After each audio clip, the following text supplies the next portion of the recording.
నమస్తే, welcome to our channel. Jeevan Reddy బీఆర్ఎస్లో చేరడం వల్ల చాలా పరిణామాలు చోటు చేసుకుంటున్నాయి. కాంగ్రెస్కు గుడ్ బై చెప్పిన జీవన్ రెడ్డి బీఆర్ఎస్లో చేరాలని నిర్ణయించుకున్నారు. బీఆర్ఎస్ బీజేపీ నుంచి జీవన్ రెడ్డికి ఆఫర్లు సిద్ధంగా ఉన్నాయి. తన మద్దతుదారులతో సమావేశమైన జీవన్ రెడ్డి తన ముందు ప్రత్యామ్నాయాలపైన వివరించారు.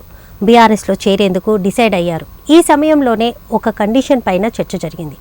అది కాగా జీవన్ రెడ్డి పార్టీలో రాకపై మాజీ సీఎం కేసీఆర్ తన నిర్ణయం ఏంటో పార్టీ ముఖ్యులకు తేల్చి చెప్పేశారు. మాజీ ముఖ్యమంత్రి బీఆర్ఎస్ అధినేత కేసీఆర్తో మాజీ మంత్రులు కేటీఆర్, హరీష్ రావు భేటీ అయ్యారు. గత వారం రోజులుగా మాజీ మంత్రి కేటీఆర్ అమెరికా పర్యటనలో ఉన్నారు. నిన్న ఉదయమే ఆయన హైదరాబాద్కు చేరుకున్నారు. ఈ నేపథ్యంలో రాష్ట్రంలో తాజా రాజకీయ పరిణామాలపై కేసీఆర్తో కేటీఆర్, హరీష్ భేటీ అయ్యి చర్చించారు. బీఆర్ఎస్ పార్టీ ఆవిర్భావ దినోత్సవం సందర్భంగా ప్లీనరీ నిర్వహించడంపై ప్రధానంగా చర్చించారు. ఏప్రిల్ 27న ప్లీనరీ లేదా జనరల్ బాడీ మీటింగ్ నిర్వహించే యోచనలో గులాబీ అధిష్టానం ఉన్నట్లు తెలుస్తోంది. ఉమ్మడి కరీంనగర్ జిల్లాలో ప్లీనరీ లేదా జనరల్ బాడీ పెట్టాలని బీఆర్ఎస్ భావిస్తున్నట్లు కూడా సమాచారం.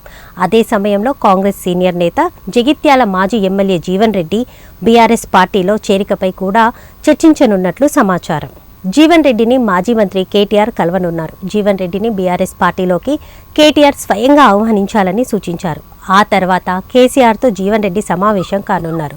అటు జీవన్ రెడ్డి ముఖ్యమంత్రి రేవంత్ రెడ్డిపై సంచలన వ్యాఖ్యలు కూడా చేశారు. 2 ఏళ్ల కాంగ్రెస్ పాలనకు విసిగొచ్చిన రాష్ట్ర ప్రజలు మార్పు కావాలి, రేవంత్ రెడ్డి పోవాలనే ఆలోచనలో వచ్చిందన్నారు. ప్రజల సంక్షేమంతో పాటు ప్రాజెక్టుల నిర్వహణ ప్రధాన అంశమని తెలిపారు. తనకు బీఆర్ఎస్లో చేరితే తగిన గుర్తింపు ఇస్తామంటూ ఇచ్చిన హామీపైన జీవన్ రెడ్డి ముఖ్యులతో చర్చించారు.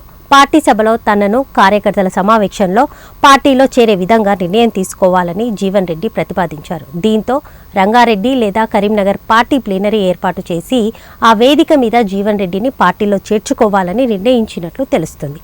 ఈ మేరకు జీవన్ రెడ్డితో కేటీఆర్, హరీష్ భేటీ సమయంలో వెల్లడించనున్నారు.